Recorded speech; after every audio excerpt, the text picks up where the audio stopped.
This is Francesca Evans from LymeOnline bringing you this week's latest news from the Lyme Regis area. The fight against coronavirus has often been described as a war, but today we take our thoughts away from the current pandemic and look back to the Second World War. Today marks the 75th anniversary of Victory in Europe Day, when Allied forces formally accepted Nazi Germany's unconditional surrender. Despite the current lockdown, socially distanced commemorations will go ahead across the country, with the public encouraged to mark the occasion safely in their own homes.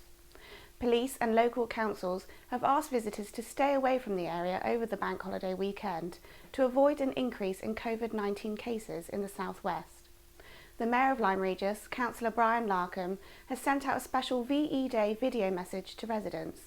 He said that although we cannot be together, we can still give thought to what it meant to come through the war years.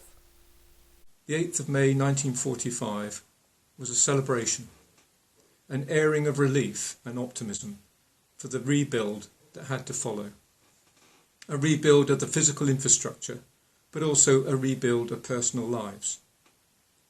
The present virus may be denying us the means to congregate and echo the celebration of the time, but we can still give thought to what it meant to come through the war years and the generation that gave so much to both the conflict and the rebuild that followed.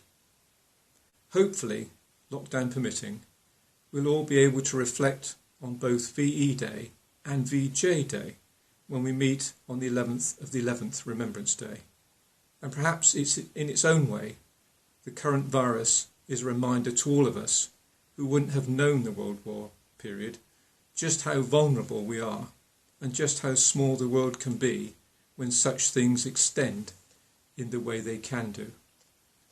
VE Day was rightfully an occasion for celebration, and the optimism that accompanied it is a legacy we should continue to keep. And best wishes to the Mayor, who is also celebrating his birthday today. A whole weekend of events was scheduled to take place in Lyme Regis to mark the VE Day anniversary, but this has now been postponed until September. The Lyme Regis branch of the Royal British Legion will still be laying wreaths at war memorials around the town, and Town Crier Alan Vian will be delivering a special message outside the Guildhall. Residents are also being encouraged to take part in national celebrations by holding stay-at-home garden parties.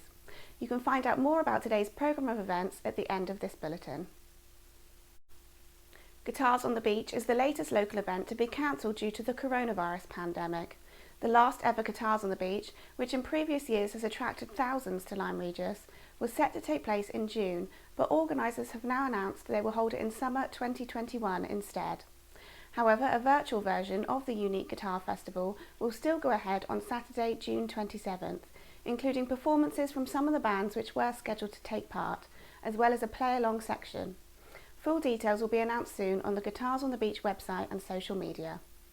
Almost all major events of the summer season have now either been postponed or cancelled, although no decision has yet been announced for Lifeboat Week and Regatta and Carnival Week. And now some news from our own office, as LymeOnline will be launching a scaled-back printed newspaper to be delivered direct to subscribers during the ongoing pandemic. Publication of the free LymeOnline newspaper was temporarily suspended at the end of March due to the effects of coronavirus. We have continued to publish a digital version of the newspaper online and have been updating our website with the latest news every day. And now we will be launching LymeOnline Extra, an 8-page scaled-back printed paper packed with the most essential news and information.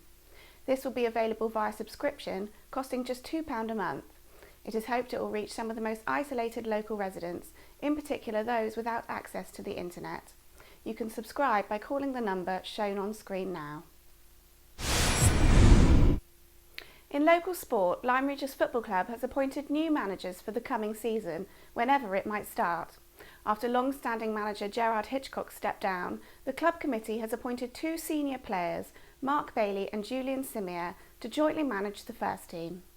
The 2019-20 season was halted when coronavirus broke out, with just 60% of fixtures complete, and there is no indication when the new season will start. Bailey, highly regarded in local footballing circles, has played for Lyme for 19 years, and Simier, who hails from Crewley in Normandy, where the Lyme club is twinned with the local football club, is considered to be an excellent coach. Between them, they have scored more than 300 goals and are considered to be the ultimate dream team for Lyme Regis. Dominic Rowe has stood down as manager of Lyme Reserves due to work pressures, and the club is in talks with a number of possible candidates. It is expected a successor will be named soon. Lyme Rovers manager Rob Larkham will stay in the post with the help of senior players. Over the border, Upline manager Stu Worcester has stood down after a connection with the village club going back 17 years. Worcester is highly respected in the Perry Street League, having gained great respect for the manner in which he has introduced young players to the senior game. Last week should have seen the start of the local cricket season, but the Devon Cricket League has made it clear that fixtures will not commence until lockdown measures are lifted. This is disappointing news for Upline and Lyme Regis Cricket Club, which has been enjoying a resurgence under the leadership of new chairman Steve Beattie. Club members have been busy renovating the pavilion on the King George V playing field during the closed season, and we're looking forward to the start of the new campaign after the success of last year. Finally, sporting circles in Lyme were shocked and saddened this week by the news that Graham Williams, one of Lyme Regis Football Club's best players, had died in Rotterdam, where he had lived for many years. Williams, aged 65, known affectionately as Spogue, excelled as a sportsman at the Woodruff School and could have played at a much higher standard during his footballing days. We're all set for our stay-at-home garden party to celebrate the 75th anniversary of VE Day. Here's the programme of events you can join in safely from your own home. A national 2-minute silence will be held at 11 a.m. Stay-at-home garden parties will be held between 2 p.m. and 4 p.m. with music to be played from sound systems across Lyme Regis. Winston Churchill's VE Day speech will be shown on the BBC at 3 p.m. and the Queen will address the nation at 9 p.m, followed by a mass sing-along to Vera Lynn's We'll Meet Again. Don't forget to send photos and videos of your celebrations to LymeOnline via the email address shown on screen. Stay safe and have a great bank holiday.